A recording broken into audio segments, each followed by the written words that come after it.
Então é isso aí, gente. Começando aqui o nosso estudo de hoje, retornando depois desse feriado mais do que prolongado. Na sexta-feira a gente tinha combinado de fazer a nossa reunião, mas acabou-se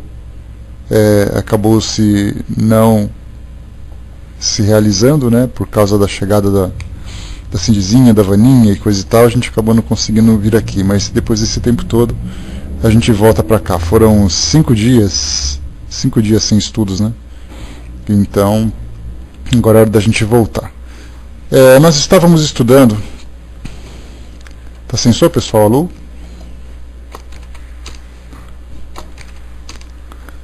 Como é que tá o som? Som ok? Beleza, então é só o Zeca que está com problema. Então nós estudamos no nosso último encontro o início do texto do Evangelho segundo o Espiritismo, capítulo 28, coletânea de preces espíritas. Nós estamos no último item, item 5, o último item, o último texto do nosso livro para concluir esse nosso trabalho. E agora na segunda parte, prece pelos obsedados, a partir do item 81. E nós tínhamos feito uma introdução desse assunto, fazendo uma abordagem, ainda que superficial, mas tentando introduzir o pensamento a respeito da obsessão, das motivações que os espíritos que são rotulados como obsessores, que aliás é um equívoco da nossa parte, né? Normalmente a gente sempre faz uma rotulação para poder facilitar o nosso entendimento, então a gente generaliza todas as espécies de espíritos que de alguma forma provocam algum tipo de perturbação. E é importante a gente fazer uma diferenciação exatamente por aquilo, pelo objetivo que esses espíritos têm em prejudicar aqueles que são alvo de suas influências, né? Enquanto que outros espíritos simplesmente acabam interferindo na nossa vida, não por intenção, mas por necessidade que eles veem de estarem próximos a nós. Recentemente eu tive contato com uma pessoa da família e ela comentava que não estava se sentindo muito bem. A saúde estava tendo alguns problemas, ela se sentindo estava se sentindo mal, algumas situações da vida dela estavam se tornando problemáticas. E aí então, entrando em contato com uma casa espírita e fazendo ali um trabalho para restabelecer o seu equilíbrio físico e espiritual, teve informação de que o pai desencarnado estava em contato com ela. O pai tinha desencarnado há 3 anos, mas ele, muito apegado ainda aos negócios, aos interesses, principalmente interesses materiais da família, ele estava ali sempre próximo, e como ele tinha uma afinidade maior com ela, ele ficava ali sempre por perto, fazendo com que ela recebesse uma influência negativa dessa aproximação. E aí então, conversando com ele, soube que ele simplesmente, exatamente, Nando, né, o interesse não era prejudicar, mas ele queria estar próximo porque o fato de você desencarnar não significa que você vai virar as costas para tudo que é do seu interesse e vai seguir seu caminho. Algumas vezes você fica próximo, você não quer se libertar, mesmo que você seja influenciado pelos espíritos que estão ali próximos, ajudando nesse trabalho de recuperação, de reabilitação. Ele se nega, ele fala, não, eu não posso ir, eu tenho que ficar por aqui, eu tenho que continuar vendo as coisas como elas são, até porque o patrimônio que ele tinha, que não era lá aquelas coisas, né, mas o pouco que ele tinha estava sendo meio que fragmentado pela família, para algumas pessoas que mereciam, outras que ele achava que não merecia, e tudo mais, e no fim das contas acabou ficando próximo nesses 3 anos, e ela inicialmente acreditava que ele tinha voltado, né, seja lá de onde ele estivesse, para trazer esse tipo de prejuízo, e de repente ela descobriu que ele nunca foi durante esses 3 anos. Então acabava trazendo esse prejuízo a ela e também a ele, de uma forma inconsciente. E segundo as últimas informações, é que ele tinha aceitado, né, se libertar desses interesses e dar continuidade no seu processo de desenvolvimento lá no plano espiritual. Bom dia, pessoal que chegou. O Brasp colocou, né, o pior, que mais de 80% morre e não sai da crosta, né? Não sai porque vive em função daquilo que tem por aqui, né, Bras? E aí, de repente, ele se vê desligado contra a sua própria vontade, porque, como a gente lembra, no plano espiritual significa o seguinte: você retorna a esse mundo, e aí então os espíritos chegam para você e dizem assim: olha, tudo aquilo que era importante para você no mundo espiritual já não é mais. E ele não fala de relações afetivas, muito menos de convivência, mas ele fala o seu modo de pensar de que aquela pessoa ou aquela família te pertence, que todas as decisões que eram tomadas por você já não serão mais, que tudo aquilo que você possuía de patrimônio já não é mais seu. Então dá a impressão de que é muito fácil você simplesmente ouvir uma argumentação como essa, você vira as costas e ir embora. Os espíritos se tornam revoltados, muitas vezes rebeldes a essas orientações, e desejam continuar presentes, mas eles não se tornam necessariamente obsessores. O Nando perguntou também: a palavra obsessor se remete a voltado à prática do mal? Nando, a gente lembra sempre que no nosso primeiro estudo, nós comentamos, antes de falar sobre os obsessores e sobre a obsessão espiritual, nós comentamos sobre a palavra obsessão propriamente dita. O que é alguém estar obcecado por alguma coisa? É você desejar ardentemente aquilo que é objeto do seu interesse, e você vai fazer de tudo para conquistar. Não necessariamente prejudicando, mas eu coloquei um exemplo, né? Vamos imaginar que eu sou casado, sou extremamente ciumento, possessivo com a minha esposa, de repente eu desencarno e eu quero ficar próximo a ela. E de repente ela começa a ter um segundo relacionamento e eu não aceito. E então eu começo a influenciar não só a ela, como também a essa outra pessoa, e acabo depois provocando esse tipo de prejuízo. Kardec rotula como voltado para o mal. Ele diz o seguinte aqui nessa segunda parte que a gente vai ler, ou que nós já lemos. Ele diz assim, deixa eu ver aqui se a gente acha. Deixa eu pegar o trechinho aqui. Ele fala que quase, aqui embaixo ele coloca, ó, a gente vai até fazer a leitura dela, mas a gente adianta um pouquinho. A obsessão é quase sempre a ação vingativa de um espírito, e na maioria das vezes tem a sua origem nas relações do obsedado com o obsessor em existência anterior. Então mostra assim que é quase sempre, na maioria das vezes. Então quando se fala em obsessão, certamente tem ali um tom de vingança, um tom de você querer fazer justiça com as próprias mãos, né? Só que nem sempre é assim. Como a gente viu nesse caso em que eu citei, no exemplo que eu criei, me colocando como essa personagem, você viu que eu não tinha nada contra, a princípio, não tinha nenhuma relação passada contra aquela pessoa que se envolveu com a minha ex-esposa. Mas eu acreditava que ele era uma ameaça porque ela me pertencia. Então, na verdade, não é uma vingança, não é uma relação passada que eu tinha com ele, mas eu via que ele estava me ameaçando, né? Então, essa tendência que a gente tem de fazer rótulo, como você colocou, é uma forma de simplificar aquilo que não é simples. Da gente diminuir aquilo que é complexo. Um espírito perturbado que chega... Um espírito perturbado que se manifesta numa reunião mediúnica, de imediato, tanto é assim que as reuniões de imediato são chamadas de reuniões de desobsessão. E aí aparece um espírito que se encontra em perturbação, precisando de ajuda, e pelo fato dele se manifestar numa reunião de desobsessão, ele é rotulado como obsessor. E dessa forma ele é tratado como tal, porque o obsessor para nós é aquele espírito mau, que está trazendo prejuízo, e a gente tem que tratá-lo como espírito mau. E na verdade ele é um espírito doente, que precisa de ajuda, precisa de orientação, que ele não tem um esclarecimento suficiente. Daí então a necessidade da gente entender que a obsessão é uma fixação que o indivíduo tem para ter alguma coisa. A intenção dele não é necessariamente de fazer o mal, mas é de ter aquilo que ele precisa. E aí, como consequência, ele pode acabar gerando mal. Então esse é o principal ponto que a gente deve relevar, que a gente deve considerar, antes de imaginar que tudo é tão simples como se imagina. O obsessor é mau, ele é o vingativo, ele é o deformado, ele é isso e aquilo, vamos tratá-lo como tal. Coloca ele numa camisa de força e arrasta ele para qualquer lugar. Não é assim que funciona. A gente tem que pensar sempre, se eu sou obcecado por alguma coisa, o que exatamente me levou a ter essa obsessão? Qual foi a origem, a gênese desse processo para me tornar aquilo? Ele não nasce mal.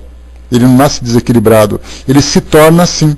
E aí então a gente tem que se perguntar por que isso começou. Ele era feliz num determinado momento, e de repente nessa felicidade aconteceu alguma coisa, alguém interferiu, gerou algum tipo de problema, então a gente vai percebendo que, mais ou menos como acontece numa tsunami, a gente contabiliza muito o resultado final das mortes e destruição que aquela onda gigante provocou. Mas a gente começa a pensar assim, mas o que gerou essa onda gigante? Foi aquele tremor em determinado local, em determinada profundidade e tudo mais. No caso dos processos obsessivos, dos processos de influência espiritual, todo ele tem, né, de alguma forma, tem ali o seu prejuízo. E o interessante é que, normalmente, quando a gente rotula o espírito como obsessor e rotula o outro como obsediado, o obsediado é sempre a vítima e o obsessor é sempre o algoz. Mas muitas vezes a forma que o obsessor tem de pensar pode ser gerado por um comportamento daquele que era vítima. De repente vamos pensar novamente naquela situação. Eu era extremamente ciumento, embora fosse amoroso, fosse responsável e tudo mais. A minha esposa me traiu e eu cometi o suicídio. Aí então, como suicida, volto e começo a obsediá-la. Aí então depois ela chega numa reunião espiritual, seja lá de que natureza for, e diz assim, meu marido não me deixa em paz porque ele me obsediou. O início do transtorno foi gerado pelo comportamento que ela teve. Então muitos daqueles que são vítimas hoje têm participação de alguma forma no começo de tudo. Tanto é assim que nós observamos nas reuniões mediúnicas, nos diálogos que são travados com esses espíritos, quando eles começam a contar as suas histórias, eles falam de vingança, eles falam de justiça, que eles foram prejudicados. E quando começam então a analisar toda essa situação, percebe-se que eles sofreram muito naquele começo. E aí então, por causa desse sofrimento, eles se transformaram naquilo que são hoje. Ou seja, há uma participação, porque a vingança, ela nada mais é do que uma reciprocidade. Eu estou me vingando significa que eu estou devolvendo aquilo que me fizeram. E a pergunta é, o que me fizeram exatamente? Fazer justiça com as próprias mãos significa, há uma infração, vamos fazer a justiça. O obsessor é o justiceiro. Mas quem foi que cometeu a infração inicialmente? Isso tudo pode ter sido gerado naturalmente por um desequilíbrio dele, um espírito que tem um temperamento agressivo, tem ali uma certa maldade no seu comportamento e tudo mais, mas o obsessor ele sempre é uma vítima das circunstâncias que faz com que ele se transforme naquilo que ele é agora. Percebemos então que não é tão simples assim a gente rotular sem conhecer o histórico. Vamos colocar todo mundo junto. O que aconteceu? O que você fez? Como é que a coisa funciona? Tem uma reunião de desobsessão registrada em vídeo, que eu posso até tentar providenciar depois para vocês assistirem, que ele foi, né, como eu já comentei outras vezes, que ele foi gravado num centro espírita no Nordeste, é gravado em vídeo e tornado público, naturalmente com autorização não apenas dos dirigentes da instituição, como também aqueles que estavam, né, orientando espiritualmente o trabalho. E aí, então, naquela reunião, naquela evocação, o espírito começou a se manifestar e acusar aquele que se encontrava presente ali fisicamente, né? E porque você fez, porque você foi o culpado, tudo começou por sua causa e tudo mais, né? E aí então, nesse trabalho psicológico que é feito, há eventualmente uma terapia de regressão de memória, para que o espírito pense assim, olha, hoje você está assim, mas você se lembra como tudo isso começou? Se foi nessa encarnação que você teve agora, se foi numa anterior. E aí, fazendo uma regressão, o espírito que era agora o vingativo, que era ali o justiceiro, de repente ele percebe que ele estava equivocado. Que o outro, né, nesse caso, nessa reunião que foi mostrado nesse trabalho, ele queria se vingar porque ele dizia o seguinte, eu estou te perseguindo porque você desonrou a minha irmã. Eu confiava em você, você era meu amigo, você veio e prejudicou a minha irmã e desgraçou a vida dela, então eu estou aqui te prejudicando.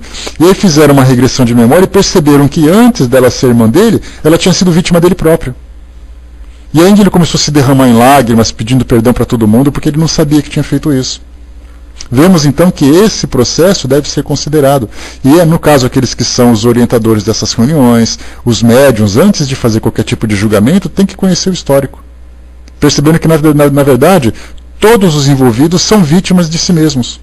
Todos eles acabaram se prejudicando. Hoje um é vítima, o outro é algoz, mas no passado poderia ser o inverso, e todos são vítimas. Porque não sabiam lidar com os próprios interesses, com as próprias emoções e tudo mais. Né? Marquito lembrando aqui que o filme dos Espíritos, né? O filme dos Espíritos lançado recentemente mostra bem esse processo, né? Então, para quem teve oportunidade de assistir, sabe qual é o problema, Marquito, o filme ele não tem sido visto como um filme de grande sucesso. as pessoas achavam que ele era assim, um filme fraco, um filme com uma pouca história. Mas se a gente começa a prestar atenção, como todo bom livro, você lê o livro e fala assim, esse livro é legal. Ele não é ótimo, ele não é excepcional, ele é só legal. Quando você começa a estudar e analisar as entrelinhas das situações e refletir sobre isso, a gente percebe que o livro é de extrema profundidade, de extrema filosofia, e a gente descartou por falta de análise. Esses filmes que a gente acaba estudando, que tem um tom espiritualista, que tem assim que traz para nós uma certa realidade daquilo que a gente estuda, eles são fontes riquíssimas de reflexão para todos nós. Mas a gente deixa passar. Para você ver, a gente está batendo um papo sobre obsessão, um filme que está no cinema que trata de um exemplo disso tudo, e a gente pode pegar esse exemplo e encaixar em várias situações da nossa vida. O Adaline colocou, né, então a frase, sou responsável pelo que falo, não pelo que interpretas, não é eticamente correta. Olha, como é que a gente pode pensar sobre isso? Nós somos movidos por intenções, né, Adaline? Tem uma passagem no próprio livro dos médiuns de Erasto, em que ele diz isso, né? Deus nos julga pelas nossas intenções. Então, na verdade, não é só o que eu falo, não é só o que o outro interpreta, mas é aquilo que vem guardado dentro da gente que nos motiva a qualquer tipo de iniciativa. Porque eu posso falar também alguma coisa que o outro interpreta de acordo com aquilo que ele conhece. Então ele pode conhecer fragmentos de uma verdade, ele pode conhecer um pedaço daquilo que é real, né? Então, assim, nós somos responsáveis por aquilo que nós desejamos de fato fazer. Só que... E a gente pode falar uma coisa que não está entendendo fazer. E a gente fala uma coisa que, no momento mais aquecido, no momento mais explosivo, você fala alguma coisa que não tinha intenção de fazer e vem como consequência depois todo o desdobramento dessa situação. Né? Por isso a gente lembra sempre que a gente tem que buscar mais a fundo. Pelo fato da gente viver num mundo muito materialista e a gente ver aqui o corpo físico como sendo a realidade da nossa vivência, tudo que acontece para nós é exterior. Mas no mundo espiritual, os espíritos nos analisam por aquilo que nós trazemos nas profundezas da nossa consciência, que nós muitas vezes sequer queremos revelar, ou sequer temos consciência que é aquilo que nos motiva. Algumas vezes você faz alguma coisa e você diz assim, mas eu não tive intenção de fazer, mas eu acabei fazendo e deu esse resultado negativo. Então dentro dele ele nem sabe quais são os impulsos que ele tem, porque isso é revelado, guardado inconscientemente. Ele não sabe exatamente por que ele faz isso ou por que ele faz aquilo. Ele simplesmente faz porque tem vontade. Nando colocou, acho que estudando a prece podemos entender melhor a visão de Kardec. Sim, porque a gente vai ver a prece pelos obsessores, a prece pelos obsediados, a prece por esses dois que podem fazer, né? Então vemos ali que cada um tem a sua visão, ou tem a sua parcela de responsabilidade. Então vamos fazer a leitura aqui agora, pessoal. Bom dia, pessoal que chegou. Fazer aqui a leitura do primeiro parágrafo, só para a gente retomar o nosso raciocínio, e depois a gente já parte para o segundo. Filhinho, pode começar a colagem, por favor. Então ele começa aqui no prefácio, no item 81. A obsessão é a ação persistente de um mau espírito sobre uma pessoa. Então Kardec já coloca o mau espírito. E a gente percebe, eu nesse caso, pessoalmente, já coloco um senão aí. Mostrando que a obsessão ele não é necessariamente mal. O indivíduo que é obcecado, ele sofre de uma patologia. Ele não tem intenção de fazer o mal, mas ele precisa daquilo. Inevitavelmente, é como se fosse um usuário de drogas.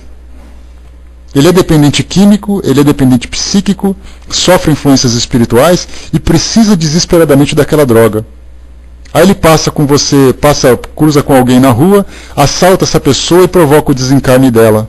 E aí então o rótulo é, uma pessoa má matou meu filho, uma pessoa má matou a minha esposa. Mas na verdade ele é uma pessoa desesperada para conseguir alguma coisa e o recurso que ele tinha era a violência. Então a gente coloca, ele é um indivíduo mau? Não, ele é um indivíduo doente. Então, contrariando um pouquinho essa afirmativa de Kardec, não é necessariamente a ação persistente de um mau espírito, mas é a ação persistente de um espírito em desequilíbrio que pode também trazer ali o germe da maldade.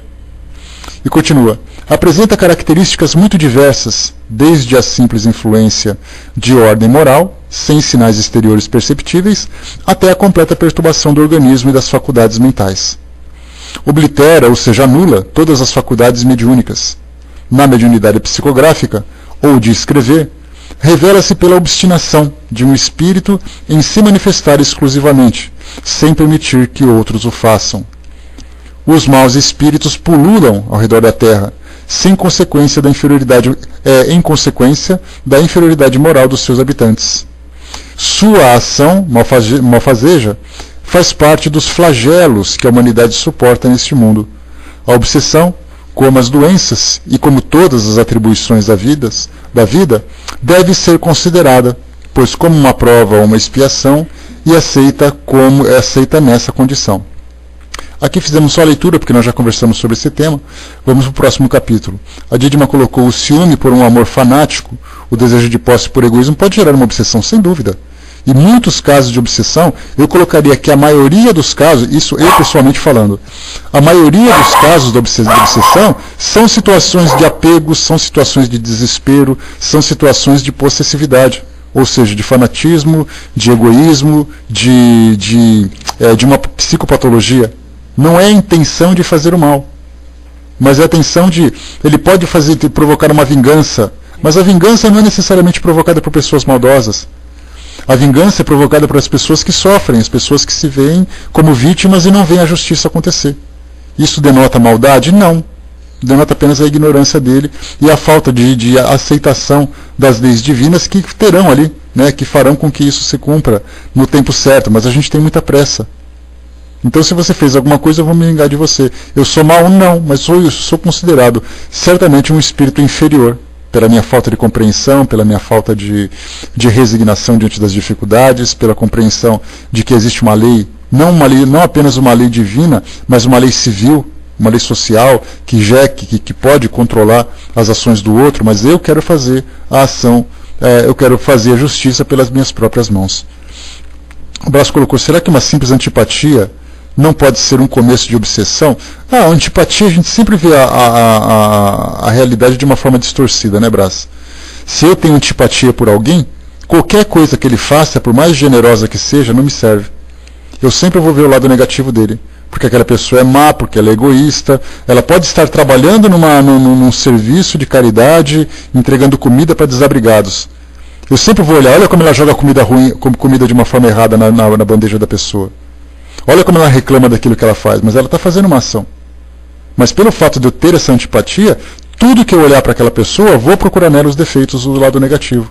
E isso pode ser o começo, dependendo do desdobramento desse tipo de relação. Se ele começar a se estreitar, ter uma antipatia por uma pessoa, e de repente essa pessoa começa a namorar com a minha irmã, pronto.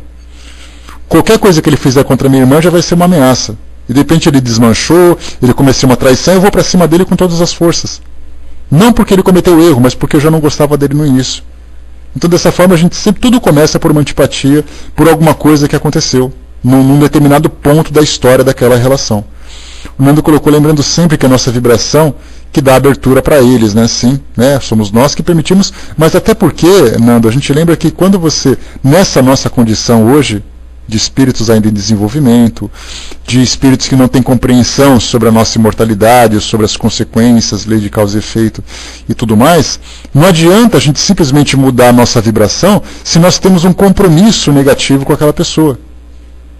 Eu fico assim hoje, mas hoje eu sou um santo, porque eu tenho uma vibração, eu faço prece todos os dias. Tá, mas e o que eu fiz para ele no passado? As minhas preces hoje não anulam as consequências do que eu fiz. E exatamente, Armando, né? Eles sempre são os culpados. Aquilo que a gente colocou no início.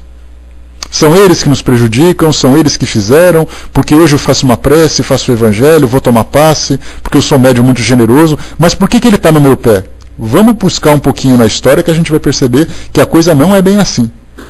Então muitas vezes eu posso até ter uma vibração elevada, mas os espíritos permitem que essa relação nociva entre os dois continue porque há um nó que não foi desatado ainda entre eles. Eles precisam dessa convivência, eles precisam dessa aproximação. Ou aquele aprende com a dor e aquele aprende observando o comportamento do outro, que mesmo sendo errado ele está fazendo o evangelho, ele está sendo generoso e tudo mais. Daí então há um aprendizado conjunto entre eles. Até que haja de fato a dissolução desse tipo de relacionamento. Né? Vamos em frente. Assim como as doenças são resultado das imperfeições físicas, que tornam o corpo acessível às influências perniciosas do exterior, a obsessão é sempre o resultado de uma imperfeição moral, que dá acesso a um mau espírito. Olha só aqui, essa visão de Kardec, ele está colocando assim, o mau espírito vem, o lobo mau vem, e vem prejudicar aquele que é o coitadinho que está andando pela floresta. Quer dizer, a minha imperfeição moral que dá acesso. Mas, como a gente vai ver um pouco mais à frente, muitas vezes é uma vingança. Se ele está se vingando de mim é porque eu fiz alguma coisa. Então eu não sou esse cordeirinho tão doce e meigo como se imagina. Vamos em frente. Há uma causa física, Kardec faz essa justificativa até mesmo lá no livro A Gênese, no capítulo 14, falando dos fluidos, quando ele fala sobre obsessões. Esse aqui é um trechinho daquela introdução de obsessões que ele traz aqui para o nosso Evangelho. A uma causa física, opõe-se uma força física. A uma força moral, é necessário opor uma força moral. Aqui é bem fácil da gente entender. Se alguém por acaso vem te agredir fisicamente, você tem o direito de se defender. Se você for conhecedor de alguma arte marcial, ou se você for rápido o suficiente para correr, alguma coisa você faz para se defender. Você se esconde, você corre atrás da porta. Então, por causa de uma ação física, você responde fisicamente. Agora, por uma ação moral, como é colocado para nós, é necessário opor uma força moral. Ou seja, se alguém vem para mim com uma intenção de maldade, não que seja me prejudicar fisicamente, mas de fazer com que haja uma influência, alguém me xingando, por exemplo, de uma agressão verbal, alguém trazendo para mim ali pensamentos destrutivos, porque a gente entende a sutileza do mundo das energias, eu vou contrapor com o escudo da bondade, com o escudo do equilíbrio. Alguém pode me xingar, tá, eu não respondo na mesma moeda, posso até dizer coisas para ele para fazer com que ele se esclareça, para fazer com que haja uma modificação de conduta, mas eu não vou responder da mesma forma, porque se a gente continuar alimentando também essas mesmas agressões, vai ser ali um conflito interminável. Então, no caso da obsessão, que principalmente é mental, eu vou responder opondo a essa força, ou seja, fazendo com que o pensamento de equilíbrio, de bondade, de generosidade, de amor, de confiança, de fé, seja exatamente ali os meus escudos contra esse tipo de agressão. O Brás colocou, cada pessoa tem uma intensidade de força psíquica e é aí que mora o perigo, né? Tem pessoa que é capaz de destruir o outro pela força psíquica do mal. Tem uma prima, para vocês verem minha família como é, né? Tem uma prima que no momento em que ela se sentiu, era o casamento dela, e aí então ela acabou sofrendo uma contrariedade muito grande. E ela ficou tão nervosa que ela segurava um frasco de perfume, e esse frasco de perfume estourou na mão dela só pelo fato dela ter ficado nesse desequilíbrio. E quantas vezes tem pessoas que se comportam assim? Você se encontra desequilibrado e as coisas perto de você começam a acontecer. Então você imagina um vidro de perfume, que ele é grosso, que ele tem um vidro que não quebra fácil, ela segurando, não porque ela pressionou aquele vidro e estourou na sua própria mão, mas pela força que ela teve, ela acabou estourando esse vidro. Olha só que interessante como as coisas são. Então, nesse caso, a gente vê que fisicamente ela conseguiu fazer com que alguma coisa acontecesse simplesmente pelo seu desequilíbrio mental, naquele momento. E aí, então, nessa mesma força negativa, faz com que a gente tenha ações de alguma forma também que provoquem prejuízo. Vamos em frente. Disso resulta, não melhor aqui em cima, para garantir contra a obsessão, é necessário fortificar a alma. Disso resulta que o obsedado precisa trabalhar pela sua própria melhoria, o que na maioria das vezes é suficiente para o livrar do obsessor sem socorrer-se de outras pessoas. Aqui então mostra que, modificando a nossa conduta, a gente consegue fazer com que aquele indivíduo se desconecte de nós, se desconecte da gente. Então ele se encontra ali querendo se vingar, querendo me prejudicar, querendo fazer com que eu sofra aquilo que ele fez sofrer. Mas a minha vida hoje, ela é muito diferente daquela do passado. E esse espírito, ou ele não consegue me influenciar porque me encontro num padrão vibratório diferente dele, ou porque ele percebe que a minha mudança foi o suficiente para que aquele tipo de vínculo fosse quebrado. E ele diz assim para nós também: esse socorro se torna necessário, no caso socorrer-se a outras pessoas, quando a obsessão degenera em subjugação e em possessão, porque o paciente perde, por vezes, a sua vontade própria e o seu livre-arbítrio. Aqui o que Kardec traz para nós são os processos de obsessivos mais graves. Mas a gente vê hoje as casas espíritas cheias de pessoas todos os dias em que há reunião de desobsessão, fazendo fila para poder receber um passe, para poder receber orientação, para fazer com que haja aquela desvinculação. Então, essas pessoas que a gente coloca aqui, não há necessidade de socorrer, de buscar ajuda por outras pessoas, que o próprio indivíduo pode fazer isso. Mas a gente percebe claramente que as pessoas não têm essa noção. Mesmo sendo espíritas, vão em reunião de desobsessões para pedir ajuda. E por que isso tudo? Porque falta estudo, porque falta confiança, porque falta vontade. E é essa força, a vontade, que muitas vezes nós não temos. Eu posso fazer isso sozinho, posso, mas será que eu tenho capacidade disso? A gente lembra que essa questão da vontade e da capacidade de realizar alguma coisa, a gente vê claramente na época dos evangelhos, dos evangelistas. Quando Jesus ia lá fazer uma cura, os apóstolos iam e não conseguiam fazer. E aí então eles vinham reclamar, mas mestre, a gente não consegue fazer isso. E ele diz, até quando eu vou ter que conviver com vocês? Ou seja, falta de fé.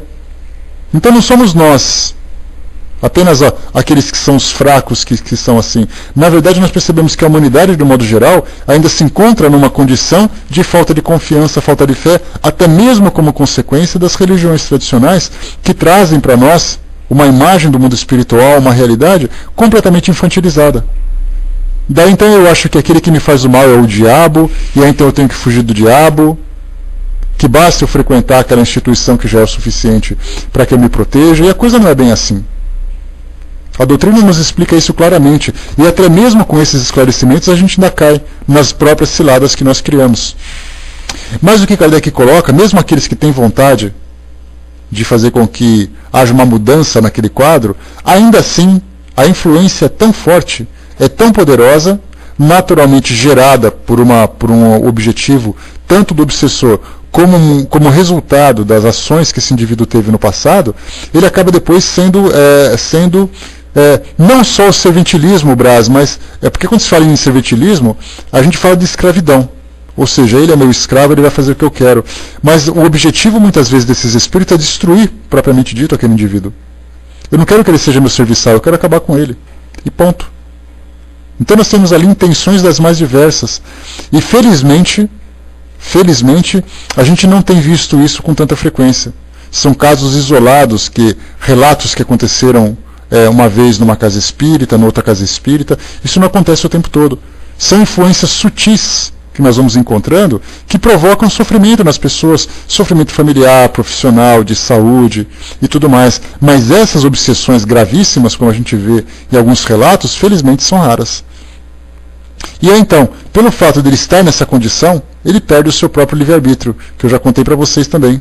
Uma pessoa da família estava passando por um processo de depressão gravíssima, foi levado num centro, no caso era um centro de Umbanda, né, pelo contato que se tinha naquela época, isso já há muito tempo, mais de 30, 40 anos, e aí então lá foi constatado um processo obsessivo gravíssimo, que foi resolvido não apenas pela interferência do mundo espiritual, mas pela própria doutrinação dela própria, que era vítima dessa obsessão. Não tinha condições de sequer de se levantar da cama. Como eu disse para vocês, a pessoa se encontrava em tal estado de apatia que sequer se levantava da cama para ir ao banheiro. Fazia ali mesmo no colchão. Tamanho transtorno que ela sofria. São casos assim que a gente percebe. Pessoas que são levadas ao suicídio, muitas vezes tomada por tamanha influência, que elas dão cabo da própria vida, porque o espírito diz, você vai se destruir. E ele não consegue fazer isso. E se pergunta, mas por que os espíritos permitem que isso aconteça? Isso é uma história deles, que nós não temos condições de julgar de fora. Se houve a permissão, é porque o indivíduo precisava passar por aquela experiência. E aí então, o próprio suicídio e relacionamento com aqueles espíritos era uma consequência da lei de causa e efeito. Que para nós pode ser um absurdo. Mas é mais ou menos aquilo que a gente coloca. Se a gente pegar hoje Saddam Hussein, Muammar Gaddafi, Adolf Hitler, qual é exatamente o destino que a gente daria para esses espíritos? Vai com Deus, Zeca, bom trabalho. A gente gostaria que eles sofressem o que eles fizeram sofrer. Aí de repente eles desencarnam e voltam como uma criança. Uma criança que sofre uma doença, uma criança que sofre uma agressão e tudo mais, a gente fala, coitadinha da criança. É mais ou menos como a gente percebe. Então as vítimas de hoje, dessas obsessões, analisando o histórico dela, elas podem ter sido ali pessoas responsáveis por todo esse transtorno que a gente vê hoje. O Armando colocou, tem sempre que se orientar o doente do motivo da obsessão para logo cuidar do obsessor. Tem que fazer um trabalho múltiplo. Orientar o obsidiado para entender, olha, você está sofrendo por isso, por isso, por isso, mas faça uma reavaliação da sua vida. Porque você não é vítima à toa. Você não é um pobre coitado que está sendo influenciado. E aí, então, é um trabalho extremamente interessante de se fazer. Aliás, tem muitos livros que nos são ofertados, seja pelo mundo espiritual, seja por escritores encarnados, que tratam desse processo de obsessão e desobsessão. Em que a gente pode chegar e ler ali e entender qual é o tipo de diálogo que é travado entre as partes que estão ali naquela reunião, a origem de tudo isso, como tudo começou. Então isso é muito interessante. Para quem não conhece Reino de Desobsessões, esses textos são bastante ilustrativos para nós. Vamos lá. A obsessão é quase sempre, mais uma vez a gente destaca, a ação vingativa de um espírito. E, na maioria das vezes, tem sua origem nas relações do obsedado com o obsessor em existência anterior. Eu citei um exemplo para vocês de eu ser casado e me tornar um obsessor, sem necessariamente ter relacionamentos passados. Era presente, naquele momento eu vi, não concordei, achei que eu deveria interferir, fui lá e me tornei um obsessor. Era a forma como eu reagia diante dessa situação. Deixa eu ver aqui, a Amanda colocou, primeiro é difícil lidar com esses espíritos, pois em vida eles foram inteligentes e o orgulho é muito forte, né? Saddam, Hitler e outros, né? Olha, Armando, eu sempre falo assim, né, que para a gente poder entender, eu reforço isso sempre nos nossos bate-papos, que para você entender qual é exatamente a função de um espírito protetor, qual é exatamente a função de um espírito amigo, qual é exatamente o pensamento de um espírito obsessor, basta a gente se colocar na mente deles. Dá a impressão de que o obsessor ele é feio, ele é mau e é ignorante. Na verdade, foram pessoas encarnadas extremamente inteligentes, foram pessoas que tinham grande conhecimento, que não basta você chegar e falar assim, olha, você tem que rezar para você melhorar. Ele fala, quem falou que eu quero? Aí você começa a conversar com ele e te dá uma lição. Não apenas do conhecimento sobre a doutrina espírita, porque eles conhecem também, porque o livro de doutrina espírita ele não é fechado num cofre somente para os espíritas que têm senha.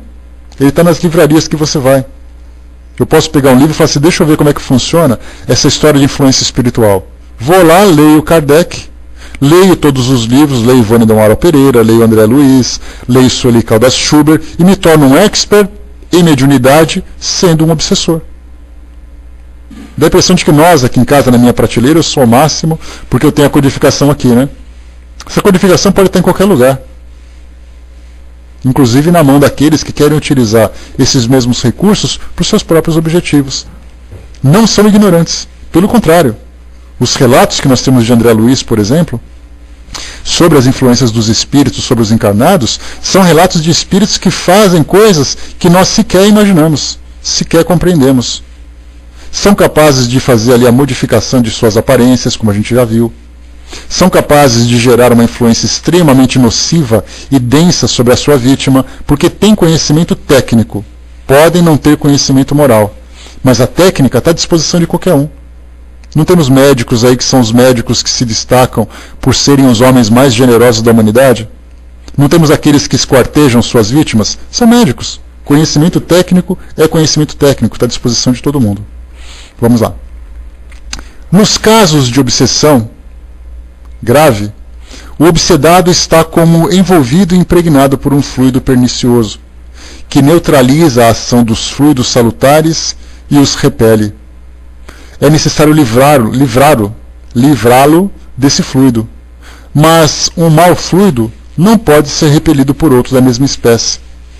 Por uma ação semelhante, a que o médium curador exerce nos casos de doença, é preciso expulsar o fluido mau com a ajuda de um fluido melhor, que produz, de certo modo, o efeito de um resgate. Essa é a que podemos chamar de ação mecânica, que não é suficiente. Faz-se também necessário, e acima de tudo, agir sobre o ser inteligente, com o qual se deve falar com autoridade, sendo que essa autoridade só é dada pela superioridade moral. Quanto maior for esta, quanto maior será a autoridade.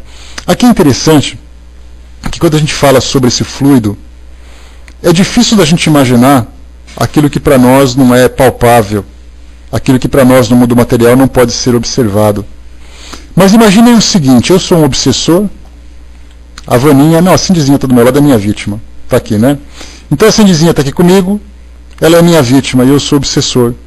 Imagina que ela é a princesinha vestida com um vestido branco de seda. E eu sou obsessor com uma roupa maltrapilha suja de lama. E aí então eu falo, eu vou obsediá-la com os meus fluidos. E aí então eu dou um abraço nela, aquele vestidinho branco fica impregnado com a lama que eu estava carregando. Essa é uma lama fétida, é uma lama que veio de um esgoto. Isso mesmo, estou colocando uma imagem bem dolorosa, bem triste, com aquele cheiro de carniça. Vou lá e faço isso em volta dela. A Vaninha não está aqui para protegê-la. Ela é minha vítima. Ela não pode se defender por si mesma, coitadinha. Então vou lá eu e faço ali o meu processo obsessivo. Essa lama que fica impregnada na roupa dela é exatamente aquilo que vai fazer com que ela se desconcentre, exatamente porque o cheiro é tão forte e o estrago foi tanto naquele vestido novo que ela tinha, que ela não consegue mais se concentrar nas coisas que ela fazia. Ela fica assim, né? Exatamente, Brás, dou aquele abraço nela assim que deixo totalmente impregnada. Então ela vai ficar vomitando porque o cheiro é insuportável, ela vai ficar incomodada porque está suja. Só que isso acontece de uma forma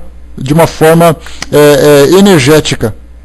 A energia que tem essa característica, densa, fétida, perniciosa, faz com que aquele que é a vítima, que não consegue se limpar dessa sujeira toda, se sinta da mesma forma que eu desejo que ele fique.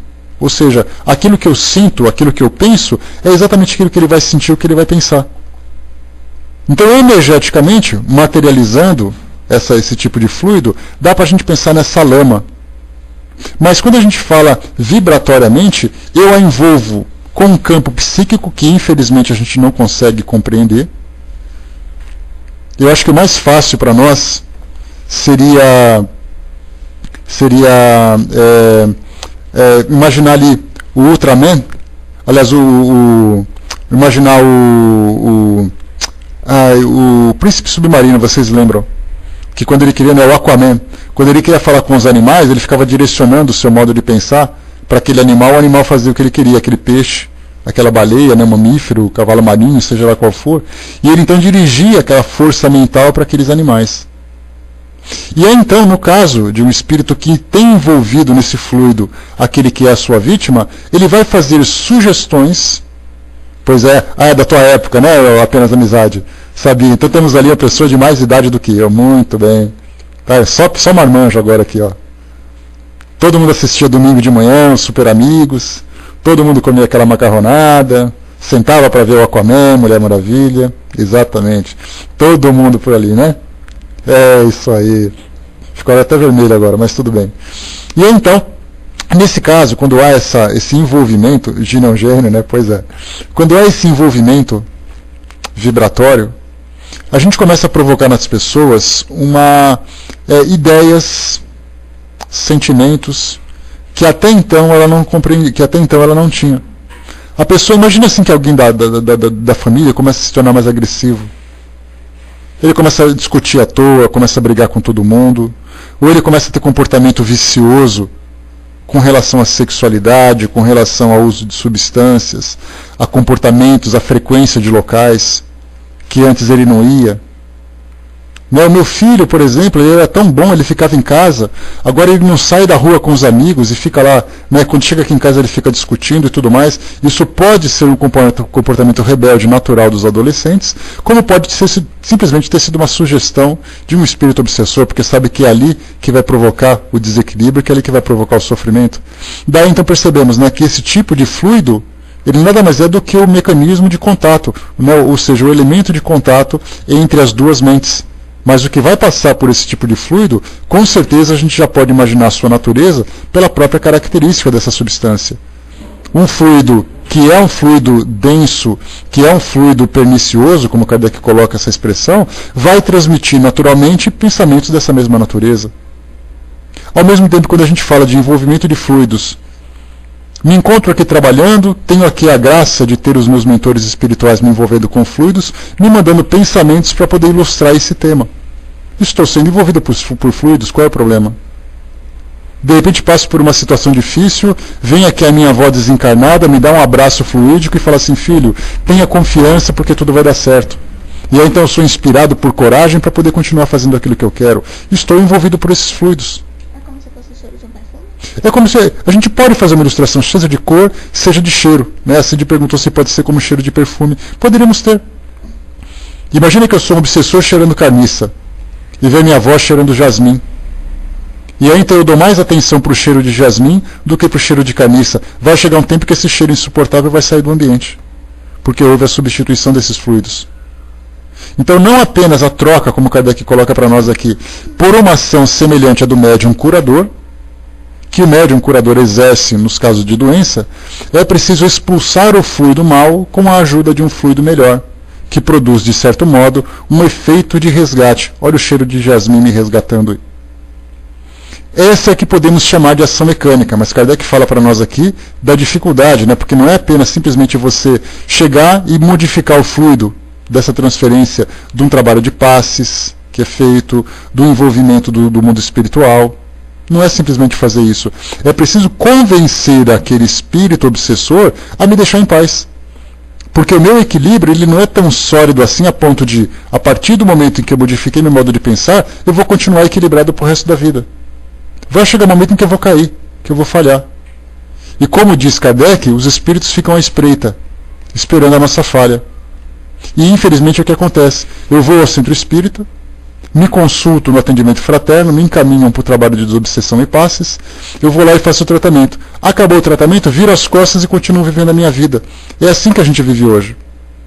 Essa nossa falta de compreensão, essa instabilidade emocional e moral que a gente vê nos grandes espíritos, pegando, por exemplo, Jesus Cristo como nosso grande exemplo, pegando Chico Xavier, pegando Madre Teresa, eles são constantes nesse tipo de comportamento.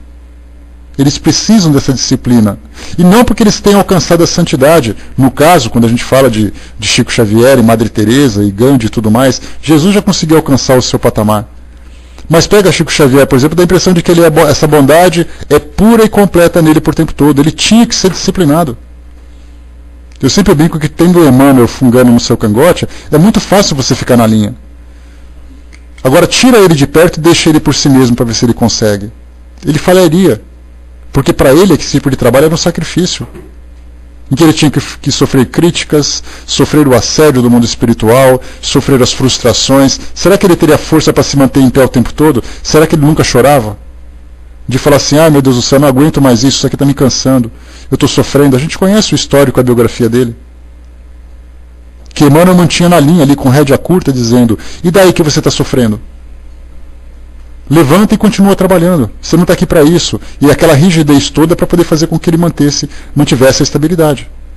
Então, nesse caso, quando tem que convencer um espírito a agir de um modo diferente, é exatamente essa influência moral. De você chegar ali e dizer para ele, olha, escuta, por que você está fazendo isso? Se você for um espírito que tem falhas no caráter,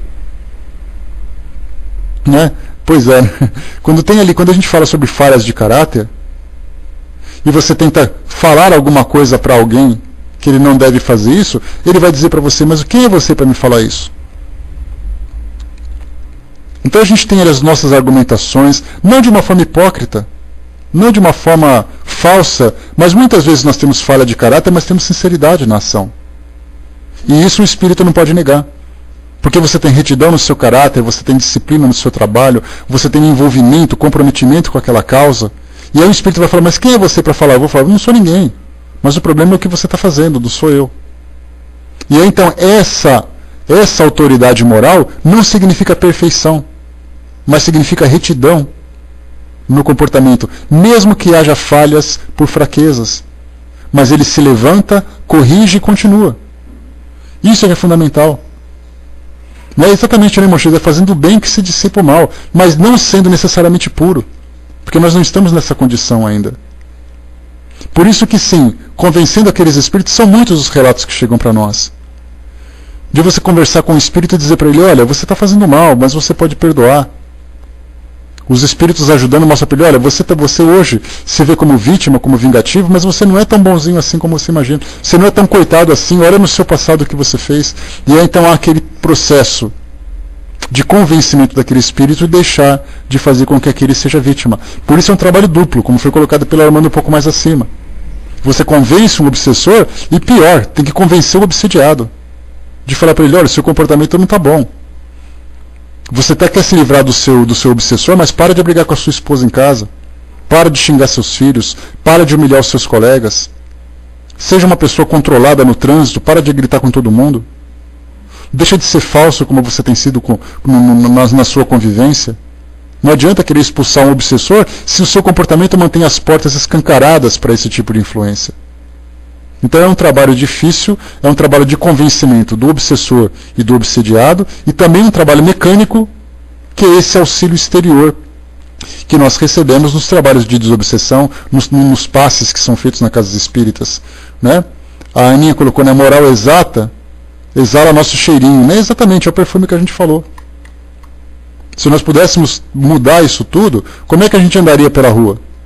Muita gente teria uma caatinga insuportável aí. Outros andariam perfumados, infelizmente poucos ainda. Exalariam esses perfumes, né, agradáveis no ambiente.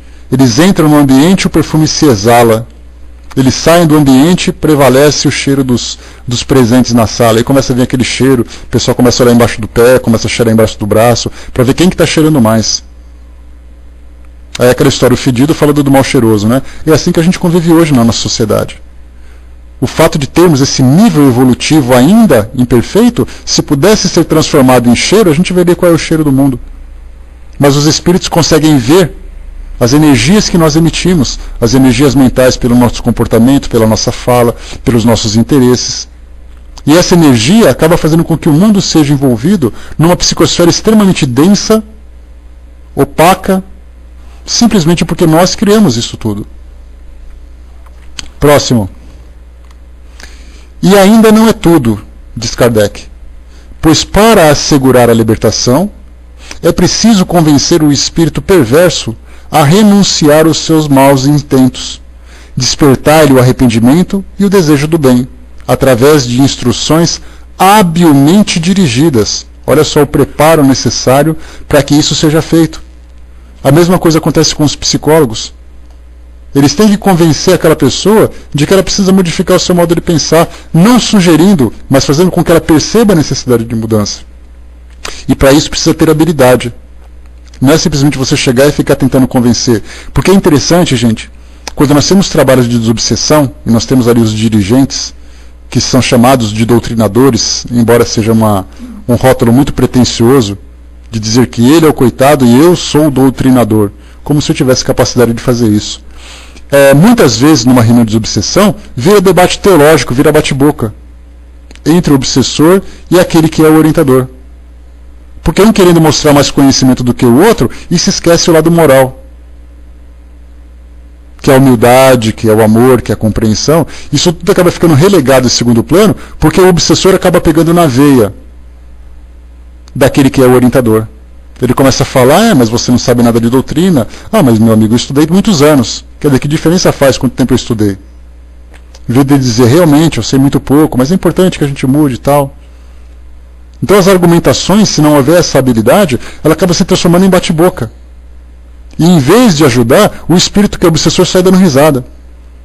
Está vendo? Eu não só não saí de onde eu queria, pegando aquela que era minha vítima, como eu consegui atrapalhar todo o trabalho que estava sendo feito.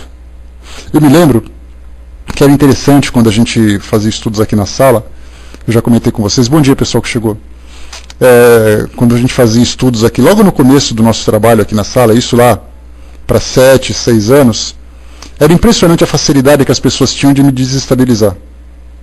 Entrava alguém aqui na sala e começava a bater boca comigo, eu parava de fazer o estudo e batia a boca com ele. Quando acabava o estudo estava pior do que eu entrei. Porque eu simplesmente cedia. Hoje eu não sou melhor, mas aprendi, tive habilidade para conseguir desenvolver uma certa habilidade para lidar com esse tipo de dificuldade. Mas é impressionante como uma única pessoa, imagina hoje que nós somos em 35, uma única pessoa começa a escrever na área de texto prendendo a minha atenção. E eu vou respondendo, começa a discutir, começa a falar e vocês, todo mundo parado olhando para a minha cara. Para saber até onde essa discussão vai parar. Isso acontece em reuniões de desobsessão. Os médiuns ficam parados olhando o espírito falando e o orientador respondendo. Ele falando e respondendo. No final sai, não foi concluído o trabalho, pelo contrário, foi prejudicado. Aquele que precisava de ajuda se tornou, ficou pior do que estava antes, simplesmente porque não houve habilidade para fazer isso. E a minha grande habilidade foi o dedinho da Vaninha que apertava o botãozinho para poder calar aquela pessoa. Mas antes não, eu deixava, não, vamos conversar, eu quero convencê-lo de que ele está errado e eu estou certo.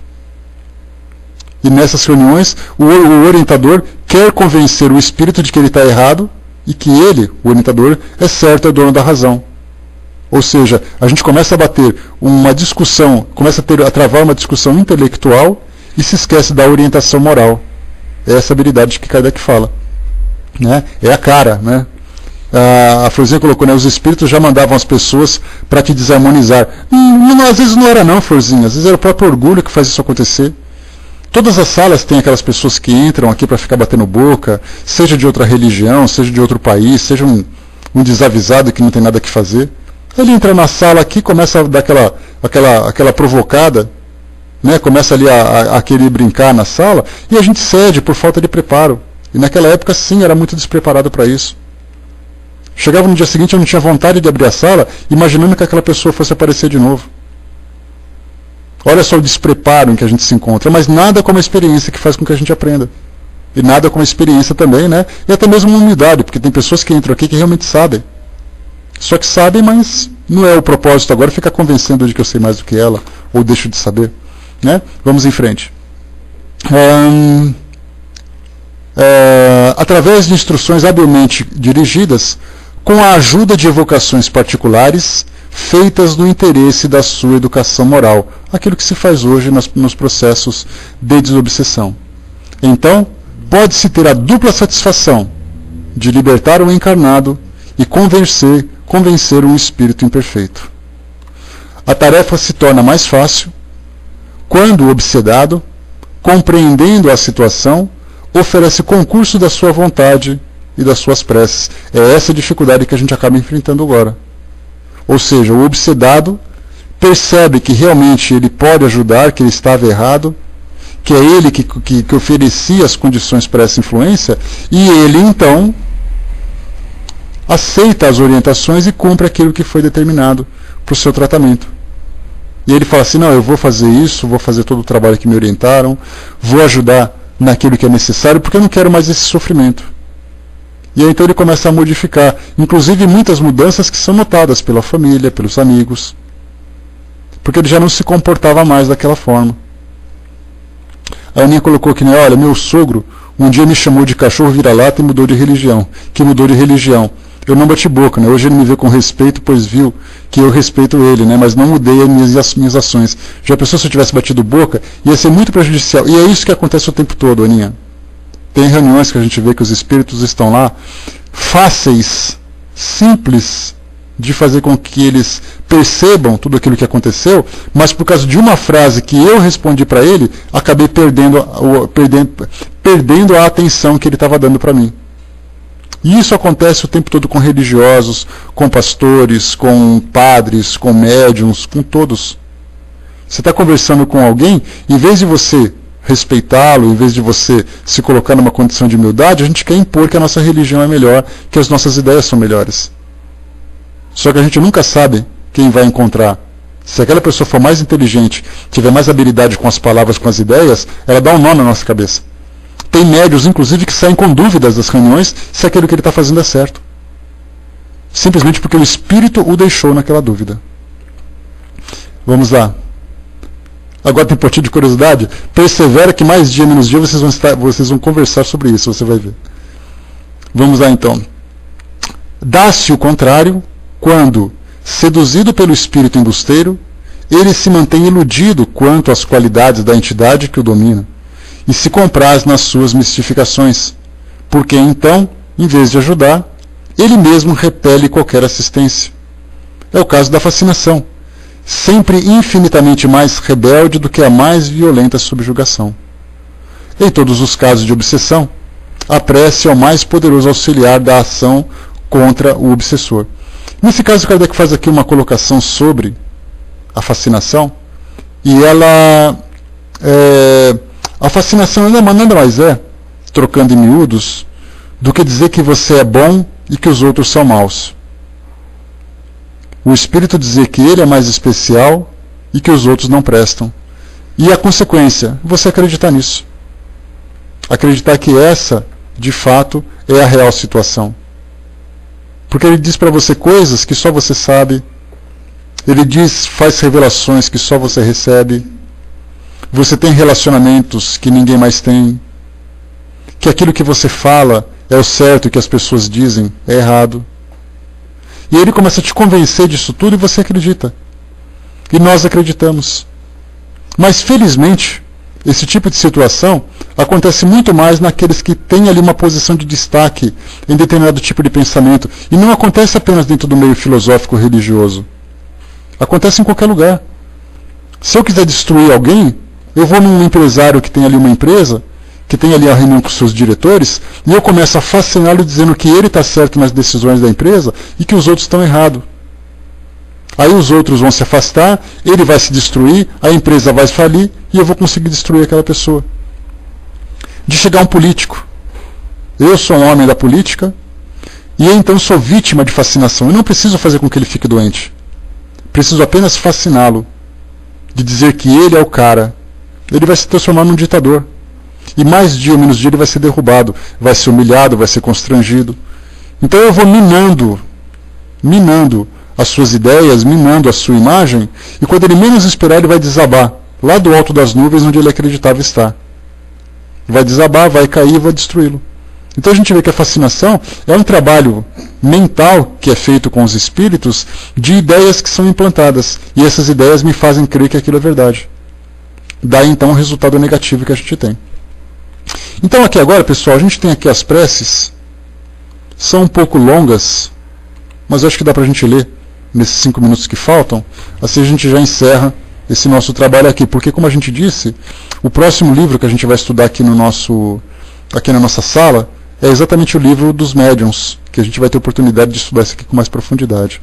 Então a gente vai fazer uma leitura rápida aqui dessas preces, só para a gente ter uma ideia daquilo que pode ser feito mentalmente, no envolvimento com o mundo espiritual, contra esse tipo de influência. Então, é superficial como a gente colocou, e depois a gente vai aprofundando. Então a Vaninha deu uma caída agora, mas a gente continua assim mesmo.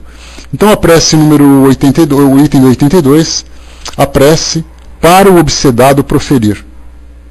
E aqui então Kardec sugere para nós as seguintes ideias. Lembrando que essas preces, elas não são rígidas.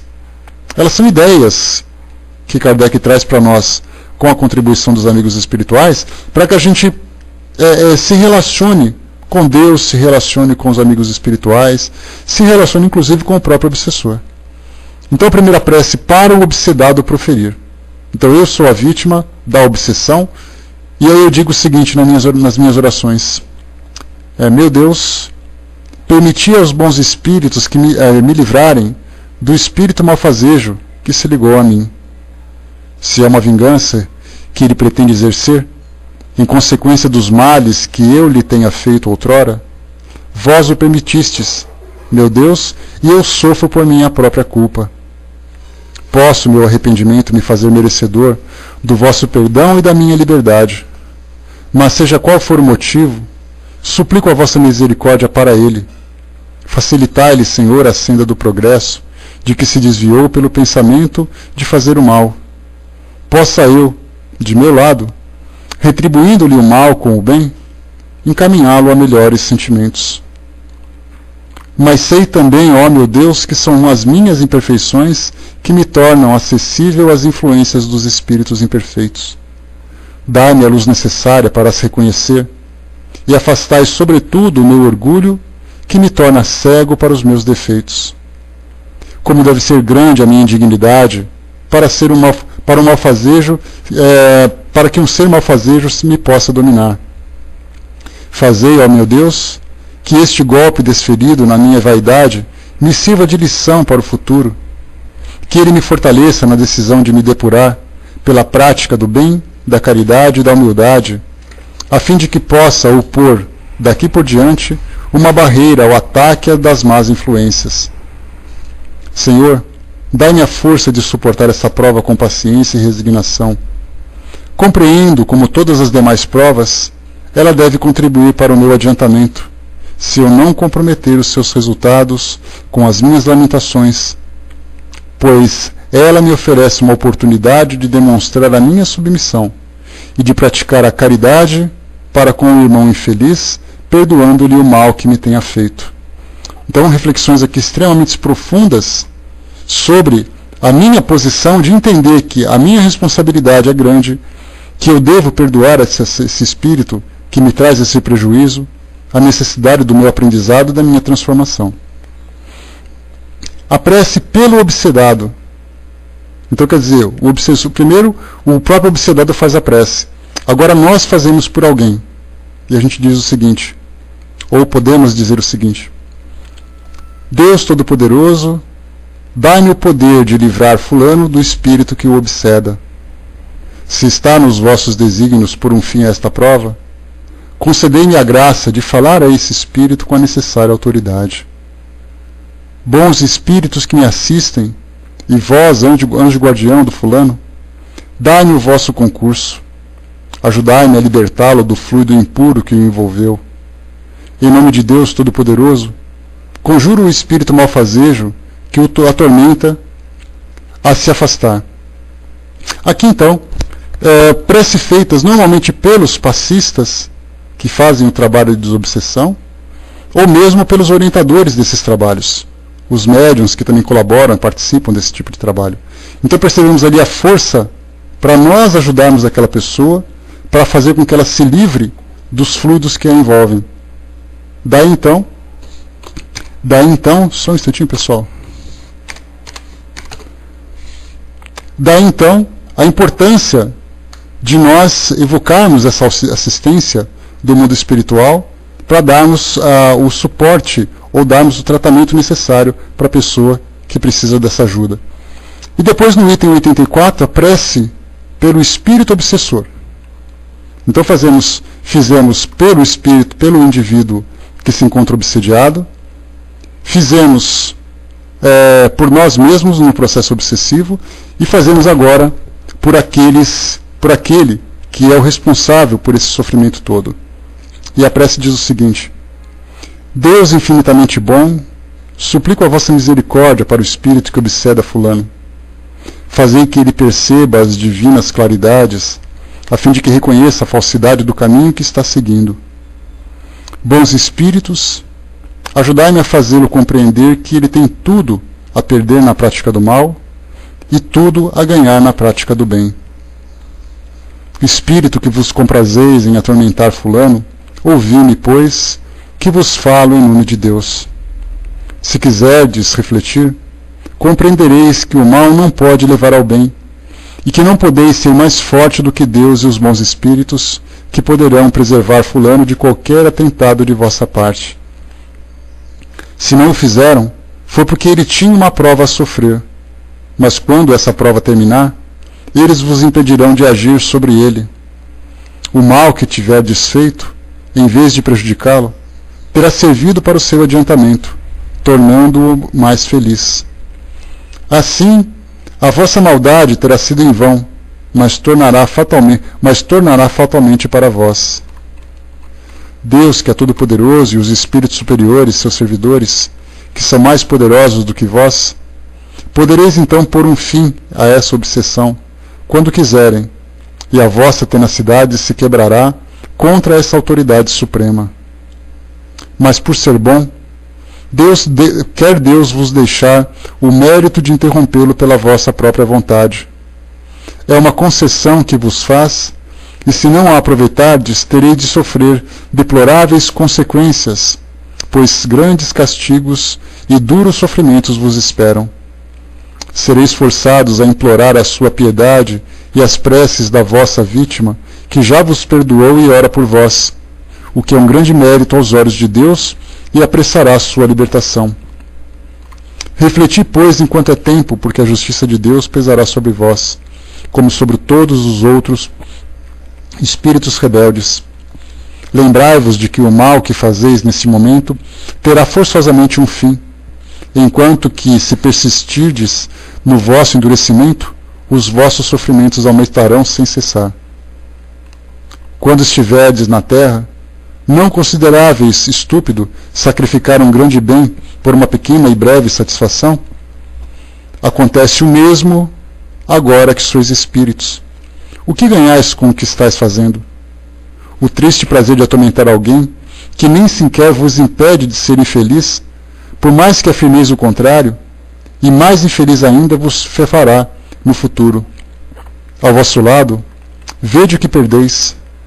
Observai os bons espíritos que vos cercam e dizeis se a sua sorte não é preferível à vossa. A felicidade que desfrutam será também vossa, quando quiserdes. O que é necessário para tanto? Implorar a Deus o seu auxílio e fazer o bem em vez de satisfazer o mal, em vez de fazer o mal. Bem sei que não podeis transformar-vos de um momento para outro, mas Deus não quer o impossível. O que deseja é apenas a boa vontade. Apenas a boa vontade. Tentai, portanto, que nós vos ajudemos. Fazei que o bem logo possamos dizer em vosso favor a prece pelos espíritos em arrependimento, e não mais vos qualificar entre os maus espíritos, enquanto esperamos o momento de vos contar entre os bons. E aqui então fecha essa prece, né? Ou seja, é um diálogo travado entre o orientador, nesse caso, e o próprio espírito, o obsessor, nesse caso. Só um instantinho, pessoal, que a Vaninha se encontra aqui impossibilitada de entrar. Deixa eu ver se eu consigo trazê-la de volta. Deu algum problema ali na conexão dela.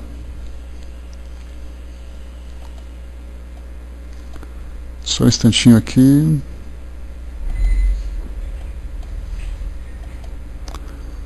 Um instantinho só.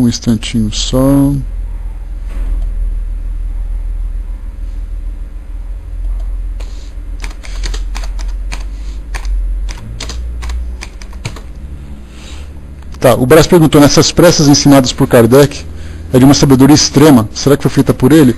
Olha, Brás, tanto pela experiência como a própria influência que ele recebe do mundo espiritual, eu acho que é um trabalho conjunto que é feito, né? Porque porque o que a gente não vê nos relatos de Kardec são os diálogos travados com os obsessores.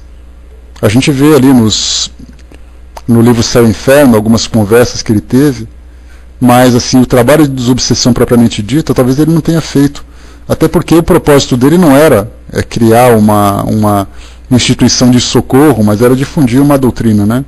Então, aquilo que ele colocava para nós certamente foi orientado pelos espíritos, mas ele também tinha uma experiência muito grande nesse trabalho todo. E aqui, para a gente poder fechar, tem uma observação que ele coloca aqui como 2 parágrafos finais. Ele diz o seguinte: a cura das obsessões graves requer muita paciência, perseverança e devotamento.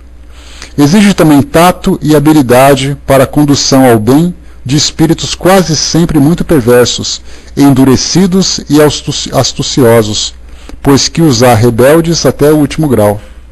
Na maioria dos casos, podemos guiar-nos pelas circunstâncias, mas seja qual for a natureza do espírito, o certo é que nada se obtém pelo constrangimento ou pela ameaça, pois toda a influência depende do ascendente moral.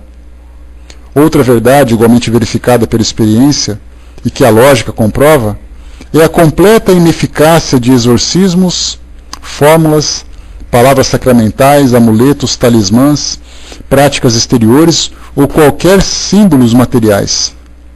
A obsessão, demasiado prolongada, pode ocasionar desordens patológicas, exigindo por vezes um tratamento simultâneo ou consecutivo, seja magnético ou médium, pelo restabelecimento do organismo. A causa, tendo sido afastada, ainda resta combater os efeitos. E aqui depois ele dá alguns exemplos no livro, né? Certamente, Palmeira, obrigado pela lembrança, né? Raul Teixeira se encontra hospitalizado nos Estados Unidos por causa de um aneurisma que ele teve durante o voo para umas palestras que ele ia realizar naquele país, e aí então teve esse probleminha, se encontra hospitalizado lá nos Estados Unidos mesmo, e aí então as nossas preces podendo alcançá-lo, né, as nossas vibrações também. E aqui então mostrando para nós, né, a importância de não cairmos nessa ideia das mágicas, né, das fantasias que nós encontramos por aí, reuniões de descarregos, exorcismos e tudo mais, acreditando que basta você mostrar uma cruz basta você mostrar um símbolo ou falar algumas palavras que já serão suficientes para que aquele processo termine. E a gente sabe que não é assim. A gente sabe que é importante convencer as pessoas, derramar óleo, tem de tudo, né, Brás? Derramar, fazer isso, fazer aquilo, até mesmo pessoas que recorrem a centros de umbanda, centros de candomblé, para poder desfazer um trabalho. E é interessante, né, que alguém diz assim, olha, eu quero fazer um trabalho para poder fazer com que aquele espírito saia de perto de mim, mas eu quero continuar sendo quem eu sou. E as pessoas nada mais do que se iludem, não apenas pela intenção pela qual estão sendo movidos, mas também sendo enganados por aqueles que se deixam levar, né, ou que levam essas pessoas a esse tipo de ilusão, de fantasia, né? Então basta você sacrificar animais, basta você utilizar objetos e isso ou aquilo tudo, que tudo vai se resolver. Não, eu fui lá, fizeram lá um despacho lá que foi muito bom. Então eu me livrei daquele obsessor, mas ele continua sendo exatamente quem ele foi, fazendo exatamente o que ele fez. Então se não foi um, será o outro, porque ele mesmo proporciona esse tipo de situação, né? Então, meus amigos, fechando por aqui o nosso trabalho, a Vaninha deu uma caída e não consegue voltar, mas a gente conclui aqui então o nosso Evangelho segundo o Espiritismo, dando uma pincelada sobre cada um desses temas das preces, né, que foram extremamente importantes para nós, nos deram um bom direcionamento para os nossos estudos. E aqui então a gente encerra, lembrando que na próxima segunda-feira, no nosso próximo encontro, nós já faremos a introdução do nosso livro dos médiuns, né, batendo um papinho sobre a importância desse livro, trazendo também aquele presentinho que eu falei para vocês que a gente conseguiu fazer, para fazermos uma reflexão inicial sobre esse livro tão importante.